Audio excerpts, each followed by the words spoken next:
વડોદરા તાલુકા કોંગ્રેસ સમિતિ જિલ્લો વડોદરા દ્વારા વડોદરા તાલુકામાં અતિવૃષ્ટિના કારણે થયેલ નુકસાનીનું યોગ્ય વળતર આપવામાં આવે તેવી જિલ્લા મામલતદારને આવેદનપત્ર આપી રજૂઆત કરવામાં આવી। વડોદરા શહેર અને વડોદરા જિલ્લામાં 12 ઇંચ જેટલો વરસાદ ખાબક્યો હતો।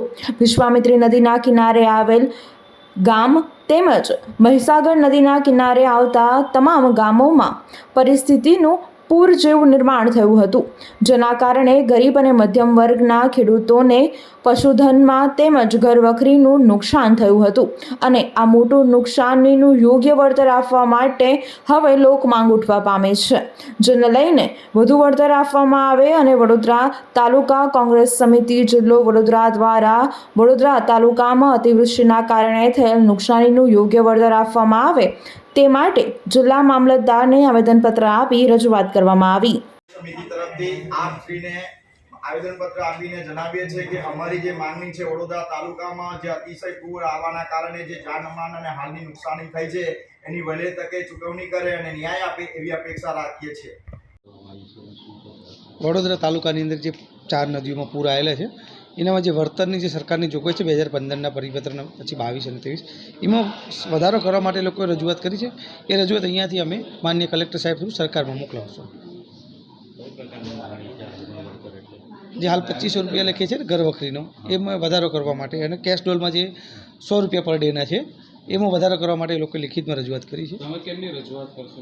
અમે તો એમની જે રજૂઆત છે કલેક્ટર સાહેબને ફોરવર્ડ કરીશું। કલેક્ટર સાહેબ સરકારમાં મોકલશે કે ભાઈ આ લોકોએ વળતરમાં વધારા માટે રજૂઆત આવેલી છે, એટલે સરકાર પોલિસી લેવલ ડિસિઝન લેશે। આપણો પરિચય સર? હું શૈલેષ દેસાઈ, મામલતદાર વડોદરા ગ્રામ્ય। આપ જાણો છો એ પ્રમાણે કે ઘણા છેલ્લા 5-7 દિવસ પહેલાં જે અતિશય વરસાદ પડ્યો હતો, 12 થી 15 ઇંચ જેટલો વરસાદ ખાબક્યો હતો, એના કારણે સમગ્ર વિસ્તારની વડોદરા તાલુકાની ઉત્તર અને દક્ષિણ બંને ભાગોની અંદર ઘણી બધી નદીઓ આવેલી છે। આ બાજુ મહીસાગર છે, વિશ્વામિત્રી છે, પેલી બાજુ ઢાઢર છે, ઘણી એવી નદીઓના કારણે પૂર ઘરોમાં ઘૂસી ગયા હતા અને માલહાલને જાનને ઘણું નુકસાન પહોંચ્યું હતું। એના અનુસંધાનમાં જે સરકાર દ્વારા કેશ ડોલ વ્યક્તિ દીઠ 100 રૂપિયા અને ઘર વખરી પેટે 2500 રૂપિયા જે આપવામાં આવ્યા છે એ તદ્દન ખોટા છે। એમની મજાક ઉડાવવામાં આવેલી છે, જેથી કરીને એમને યોગ્ય વળતર આપે એવી અમારી માંગણી છે। મેક્સિમમ ઘર વખરી પેટે એમને 15 થી 20 હજાર જેવું મળવું જોઈએ અને વ્યક્તિ દીઠ એમને જે 4 થી 5 દિવસ જે પાણી ભરેલું હતું એના પર યોગ્ય વિચાર કરીને ફેરવિચાર કરીને એમને યોગ્ય પૈસા મળવા જોઈએ। રાજુભાઈ ઠાકોર, તાલુકા વડોદરાના સમાચાર જુઓ તથા આપણી ચેનલને સબસ્ક્રાઇબ કરો અથવા સંપર્ક કરો।